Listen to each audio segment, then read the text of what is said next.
Hi, everybody. I'm back for the part 3 of my story.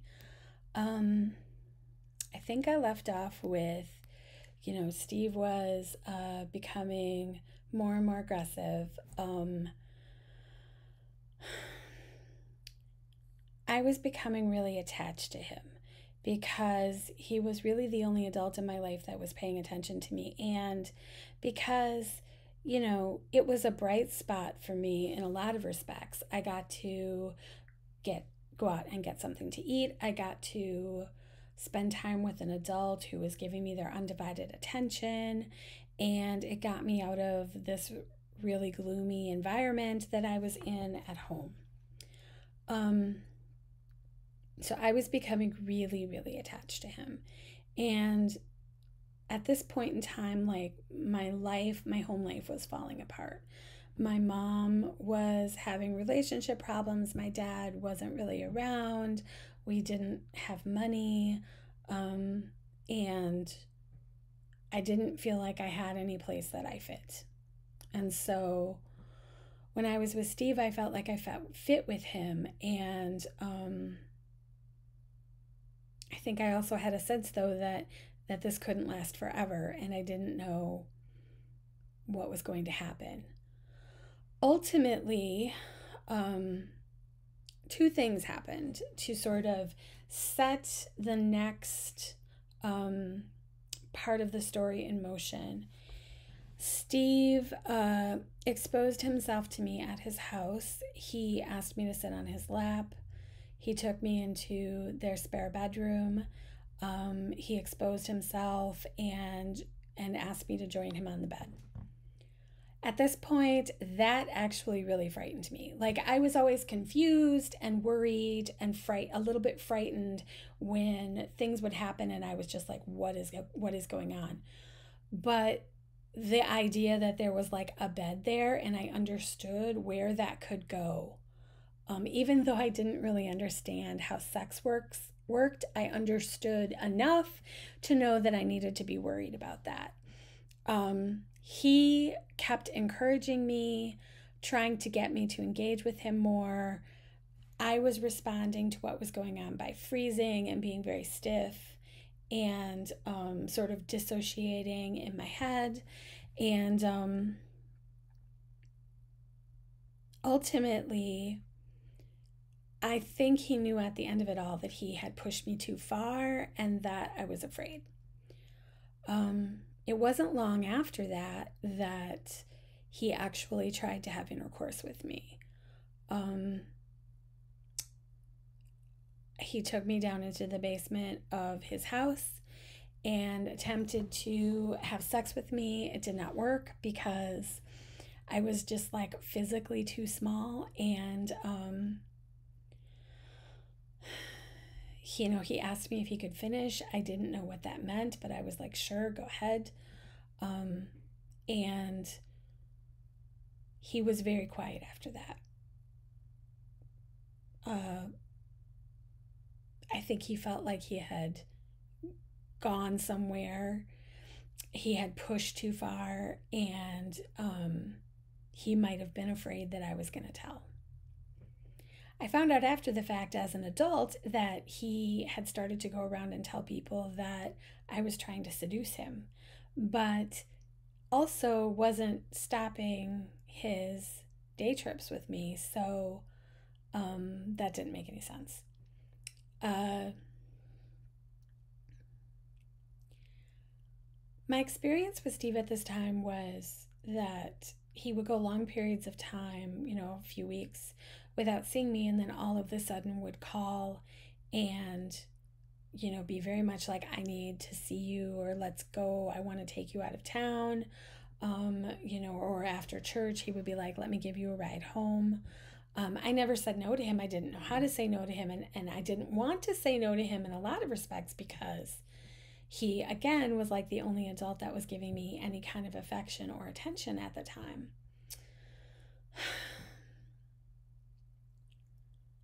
He started to get more and more frustrated and kind of angry over time.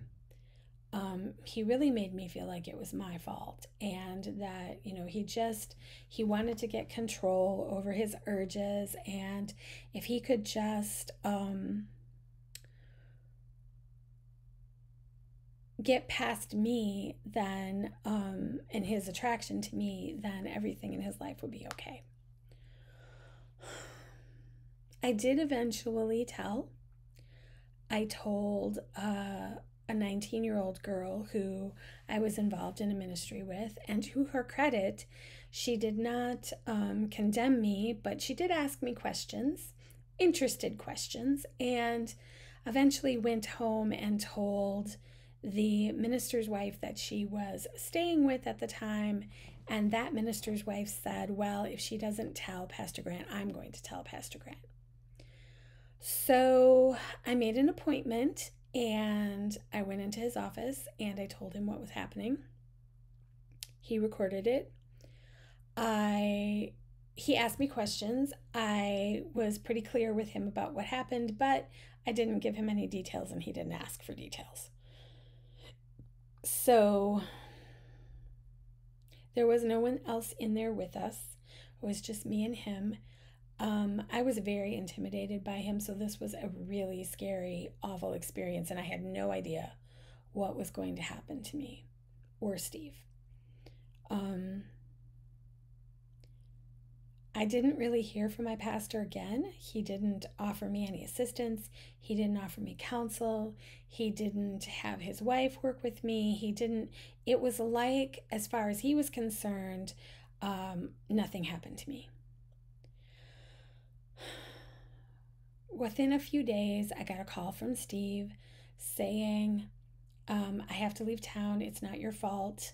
And then he just hung up. And I felt bad. I was worried about him. I was worried about me. I felt bad because I was like, well, because of me, he has to leave. He has to leave all his friends and the church and his wife and all of these things because of me. And I was really blaming myself.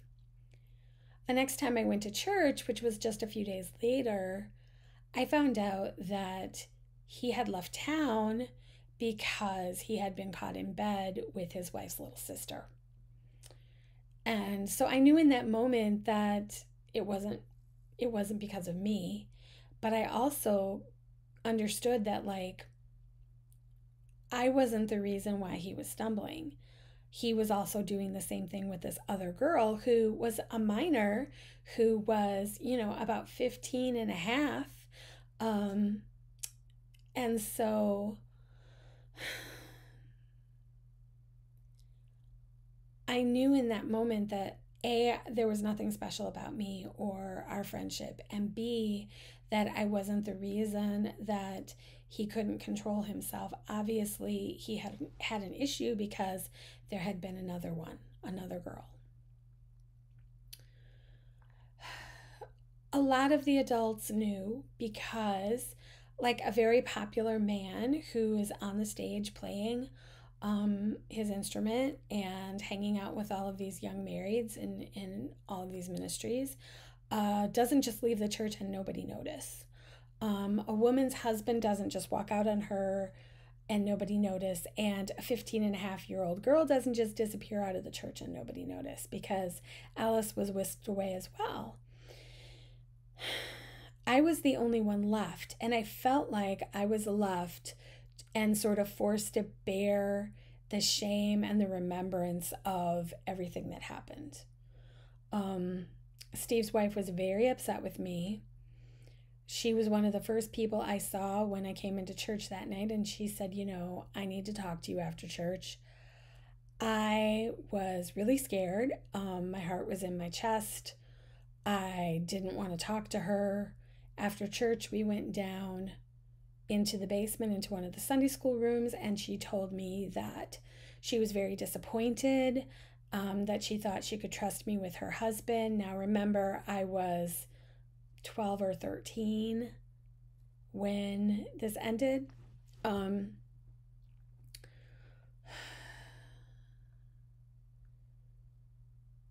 She said we needed to pray. She spoke in tongues really loud, and prayed with me, and then it was over. And after that, no one really talked to me about it, but I did get a sense that I was being talked about and I was treated very differently. The adults that were my friends that I hung out with, that gave me rides, treated me very coldly and very standoffishly. Everyone kind of knew, and it was this unspoken thing where I knew that they knew and I knew what they thought of me, but they didn't come out and say it. Now, from time to time, I did hear things that people said, like under their breath or whatever. But it was never like out in the open where it would be easy to confront. And also, you got to remember I was a kid, so like I probably wasn't going to confront anyone. My pastor was also the district superintendent, so it wasn't even like I could go over his head if I wanted to go over his head, which I wouldn't, because you're supposed to listen to your pastor and you're supposed to trust that your pastor knows what's best. And if your pastor says that it's handled, then it's handled. And if you don't like the way it's handled, well, then that's just tough. So I was really sad because my friend wasn't around anymore. I was embarrassed. I was upset because my mother, when she found out, basically said that I was a hussy and didn't talk to me for a while. I felt like the people that I did speak to, like my mother and like Steve's wife, really sent the message home to me that this is your fault. You're, a seductress, you're a terrible person, and you brought this on and you caused this to happen. And that did a lot of damage to my self-esteem and my feelings of worthiness and my relationship with God at the time. So Steve did go on to pastor a daughter work here in Wisconsin. He was forgiven and welcomed back into the UPC family here in Wisconsin. And eventually, I don't know why he decided to go independent. So he is currently pastoring an independent oneness church here in Wisconsin and really hasn't suffered any consequences at all. He also went on to marry his wife's sister, and so, he got a young girl out of it and he didn't suffer any consequences. I fully recognize that like my parents have a really big role to play in not taking care of me and not pursuing justice for me. But I feel like the church also has some blame here because they treated me so poorly and didn't get me help, didn't help me. And I was really spending more time at the church and with church people than I was with my own family. I was there all the time. And the fact that a child reported something to the pastor and the pastor didn't feel that it was his duty to report it to the police is crazy to me. In the state of Wisconsin, we do have a loophole in our law so that clergy are not required to report. But I would feel like his morals should have told him that was the appropriate thing to do.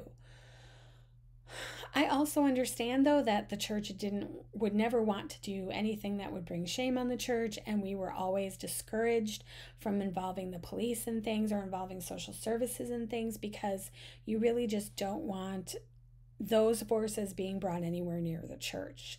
You should handle things internally. But a lot of times, the church's way of handling things internally was to not handle them. And so there was a lot of gossip and, chilliness and shunning towards me. But no real discussion or help, or no one asked to like pray with me or anything like that. So, that's that part of the story. It's not easy for me to talk about. It's really a dark thing.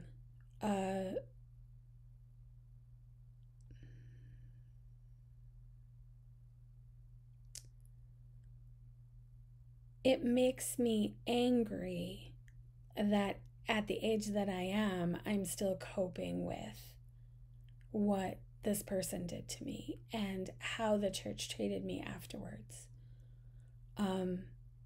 It drives me crazy sometimes to know that he's been out there all this time having access to children and not having any justice met, and that there really isn't a ton I can do about it. Pastor Grad's son is the pastor at the Madison Church now, and I don't have any reason to believe, and I've heard from other survivors that say the same thing, that anything has changed there in the way that they handle abuse when it comes up. And that church actually is just rife with abuse. There are so many young women that I've spoken to who have stories that are very similar to mine. And it usually just gets swept under the rug. So, yeah, I mean, if you have any questions, you can ask them in the comments, or you can email me at survivingchurchandchildhood@gmail.com. You can also read my blog, and that's at survivingchurchandchildhood@WordPress. And there, if you go all the way back to the Church 2 post, which is the very first post, you can start there and you can kind of read the whole story and sort of more about the fallout of how what he did to me impacted me.